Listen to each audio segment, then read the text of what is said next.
Hello students, welcome to your mathematics class. Today in this video, you will learn about the chapter Polynomials. And my discussions topic in this video is factor theorem and some related problems. Now when we divide a natural number by another natural number, if we get the remainder 0, then what will happen? For example, if we divide 45 by 5, the division is already shown here. We get the question here is 9 and the remainder is 0. So now this we can express as, here the dividend is 45. So this 45 we can write it as 45 is equal to, divisor is 5 and the quotient is 9 plus 0. So this implies 45 is equal to 5 into 9. So from this expression we can say that 5 is as 45 is expressed as the product of 5 and 9. So 5 is a factor of 45. Similarly, 9 is also here the factor of 45. So that means here 5 is the divisor and 9 is the quotient. So we can say that here the divisor is the factor of the dividend and also the quotient is the factor of the dividend. So when we divide a natural number by another natural number, if we get the remainder 0, then divisor is a factor of the dividend. Also, the quotient is a factor of the dividend. Now, in other words, we can say that 45 is a multiple of 5, or we can also say that 45 is a multiple of 9. So, we can say that dividend is a multiple of divisor, or we can say that here dividend is the multiple of the quotient. So here we can see that when we divide a natural number by another natural number and if we get the remainder 0, then we can express the dividend as the product of its divisor and the quotient. So we call the divisor as a factor of the dividend and also the quotient as a factor of the dividend. Also we can say that dividend is completely divisible by the divisor. Also, dividend is completely divisible by the quotient.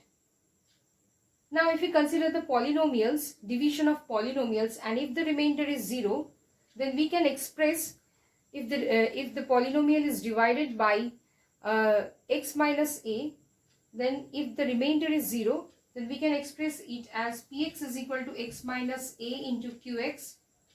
Then x minus a is a factor of px, which we can also say that px is exactly divisible by x minus a.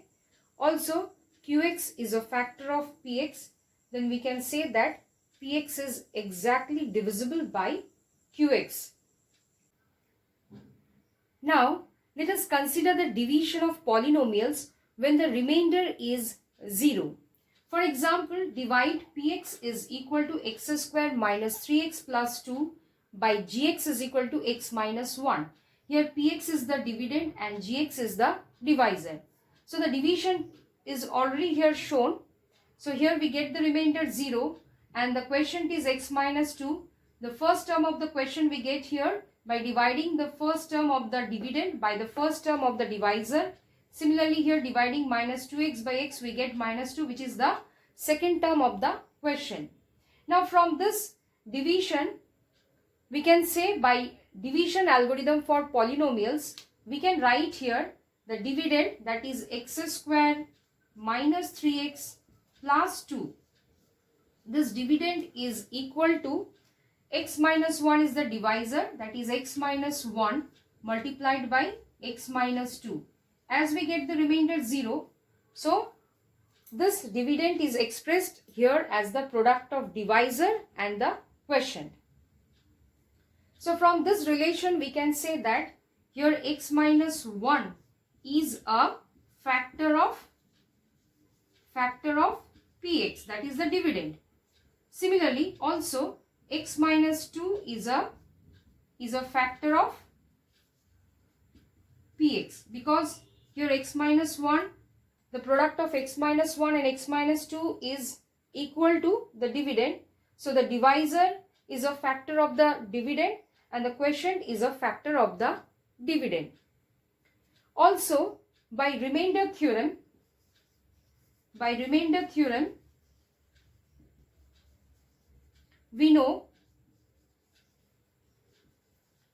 know that when px is divided by x minus a, then pa is the remainder. So here px is the dividend, is divided by x minus a. So by remainder theorem, we get the remainder. We get the remainder here. What? We get the remainder here p of 1. Because here the divisor is x minus 1. So the 0 of the divisor is here 1. So p of 1 is the remainder here. So now let us find out the value of the remainder by replacing x by 1 in the dividend. So what we will get here, let us find here, p of 1 will be equal to 1 square minus 3 into 1 plus 2. So here we get 1 minus 3 plus 2, that will give 0. So here we are getting the remainder, that is p of 1 equal to 0. Now let us see if we just interchange the position of the divisor and the quotient. That means in place of divisor, if we write the quotient, and in place of quotient, if we write the divisor, then what will happen? Now, in the same question, if we interchange the position of the divisor and the quotient, that is, if we consider the quotient as the divisor, so gx becomes x minus 2. So let's see what happened. The division is again already shown here. So here the divisor is x minus 2. So after completing the division, we see that the first term of the quotient is coming here x, and the second term of the quotient is coming here minus 1, which is same as the quotient that we got in the previous case. So from this relation, we can write the dividend as x square minus 3x plus 2 is equal to x minus 1 multiplied by x minus 2, because here x minus 2 is the divisor and x minus 1 is the quotient. Now, from this division process, we can express the dividend as the product of the divisor, that is x minus 2, and the quotient x minus 1. So in place of 1, we write here 2, and in place of 2, we will write here 1. Because the remainder is again here 0. So again we can say that x minus 1 is a factor of px and x minus 2 is a factor of px. But by remainder theorem, we get the remainder here, the divisor, the 0 of the divisor, that is, we will write the remainder here p of 2. So if we find the value of p2 from this dividend, that is by replacing x by 2, we get here 2 whole square minus 3 into 2 plus 2, that will give 4 minus 6 plus 2. We get the value of p2 here 0. So by remainder theorem, we get the value of p2 equal to 0. So from this example, we can express the dividend, that is px, as the product of x minus 1 and x minus 2. So from this relation, we can say that x minus 1 is a factor of px. Now if we replace x by 1, that is the 0 of the first factor, that is x minus 1. So the 0 of x minus 1 is 1. So if we replace x by 1 in px, we get here 1 minus 1 into 1 minus 2. So that becomes 0 into minus 1. So we get the value of p of 1 here 0. Also here x minus 2 is a factor of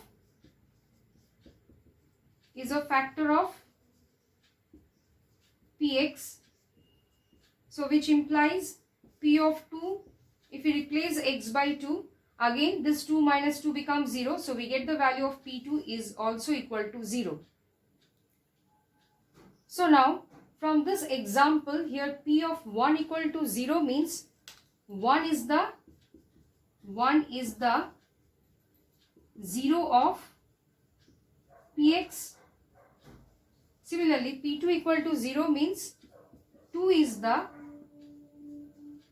0 of px, where 1 is the 0 of, if we consider this as zx and this as qx, then 1 is the 0 of gx and 2 is the 0 of qx.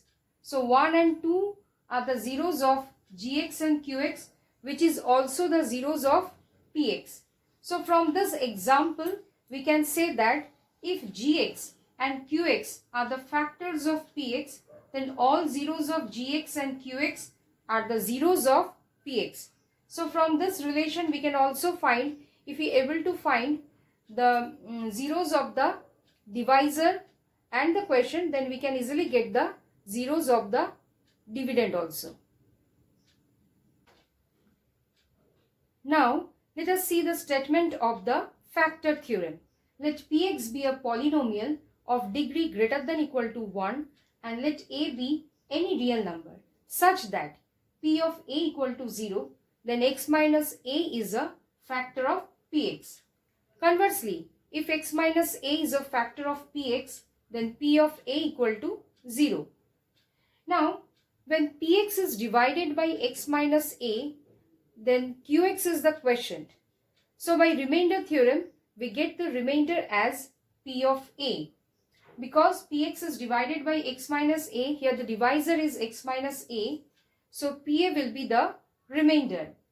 So by division algorithm for polynomials, we can express the dividend px as the product of the divisor, that is x minus a, and the quotient qx, and here the remainder is pa. So plus pa. Now in this case, by remainder theorem, by factor theorem, statement of the factor theorem, if p of a equal to 0, that means when p of a equal to 0, this becomes 0. So we get the relation as px is equal to x minus a into qx.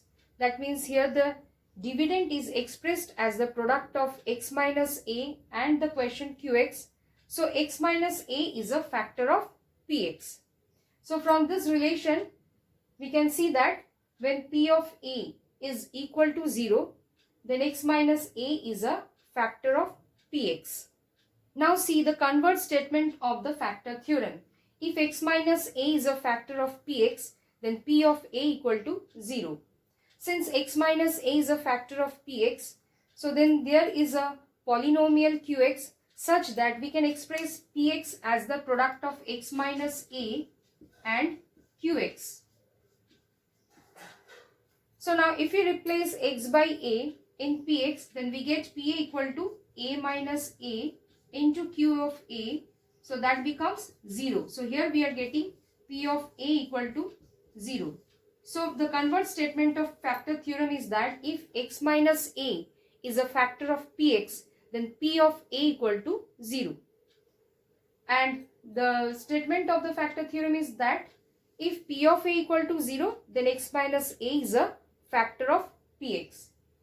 So from this relation, we can also see that here a is the 0 of px. From the statement of the factor theorem, we can say that if x plus a is a factor of px, if and only if p of minus a equal to 0. That means if p of minus a equal to 0, we can say that x plus a is a factor of px, and if x plus a is a factor of px, then p of minus a equal to 0. Here minus a is the 0 of x plus a. So also here minus a is the 0 of px, which is also the 0 of, here minus a is the 0 of what? X plus a also. So if x plus a is a factor of px, we can say by factor theorem p of minus a equal to 0, and if p of minus a equal to 0, then x plus a is a factor of px. Similarly, if ax plus b is a factor of px, then we find the 0 of this factor. So that will be minus b by a. By putting x plus b equal to 0, we get the 0 of this polynomial. That will be minus b by a. So if ax plus b is a factor of px, then p of minus b by a is equal to 0. And if p of minus b by a equal to 0, then ax plus b is a factor of px. Also here minus b by a is a 0 of px, which is the 0 of the polynomial ax plus b. So by factor theorem, we get another important relation, that x minus a and x minus b is a factor of px if and only if p of a equal to 0 and P of B equals to 0. That means if P of A equal to 0 and P of B equal to 0, then x minus A and x minus B both are the factors of Px. So their product will be a factor of Px. And if P of A equal to 0, P of B equal to 0, then we can say that A and B are the zeros of Px. So if A and B, conversely, if A and B are the zeros of Px, then we can say that P of A equal to 0, which means that x minus A is a factor of Px. Similarly, if B is a 0 of Px, then we can write P of B equal to 0, which implies x minus B is a factor of Px. So x minus A and x minus B, their product will also be a factor of Px. Now, let us do one example. Which of the following polynomials has a factor x plus 1? Here the first polynomial is Px is equal to x cube plus x square plus x plus 1. So, let us consider Px is equal to x cube plus x square plus x plus 1. Then the 0 of x plus 1 is here minus 1. We get the 0 of the polynomial x plus 1 by putting x plus 1 equal to 0. So, here x is equal to minus 1. So, minus 1 is the 0 of the polynomial x plus 1. Now, replacing x by minus 1 in Px, we get P of minus 1 is equal to minus 1 whole cube plus minus 1 whole square plus minus 1 plus 1. So, this becomes 1 plus 1 minus 1 plus 1. So, this becomes 0. So, here P of minus 1 is coming 0. So, by factor theorem, P of minus 1 is equal to 0. Then x plus 1 is a factor of Px. Now, let us consider the second question. If Px is equal to, here x to the power 4 plus 3x cube plus 3x square plus x plus 1. So, here the 0 of x plus 1 is minus 1.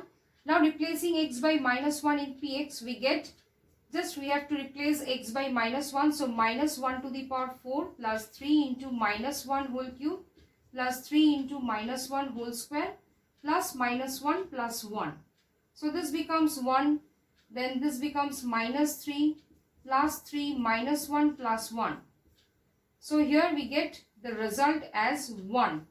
That means P of minus 1 is coming here minus 1. So, which is not equal to 0. So, as we are not getting P of minus 1 equal to 0, so by factor theorem, if P of minus 1 is not equal to 0, then x plus 1 is not a factor of Px. So here P of minus 1 is not equal to 0. So we can say that x plus 1 is not a factor of Px. Example. Find the value of k if x minus 1 is a factor of Px in each of the following cases. Let us see the first question. Here Px is given x square plus x plus k. So, by factor theorem, if x minus a is a factor of Px, then Pa is equal to 0. So, here by factor theorem, x minus 1 is a factor of Px is given. So, we can write, what we can write? Then P of 1, which is the 0 of x minus 1, will be equal to 0. So, from this relation P of 1 equal to 0, we can write here replacing x by 1, we get in this expression replacing x by 1, we get P of 1 is equal to 1 square plus 1 plus k is equal to 0. This implies 1 plus 1 plus k is equal to 0. That means k equal to minus 2. So, here the value of k is coming minus 2. So, for k equal to minus 2, here x minus 1 is a factor of Px. The second question, when Px is given here k x square minus 3x plus k. So, by factor theorem, if x minus 1 is a factor of Px, then we have P of 1 equal to 0. So which implies just replacing x by 1 in px, we get k into 1 whole square minus 3 into 1 plus k is equal to 0. So this we get k minus 3 plus k is equal to 0. This implies 2k is equal to 3.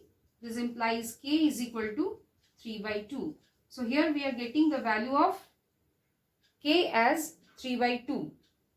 So in this way we can easily find the value of unknowns by using the factor theorem.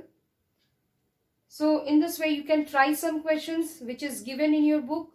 I hope all of you understood whatever discussed today in this video. So thank you all of you and have a nice day.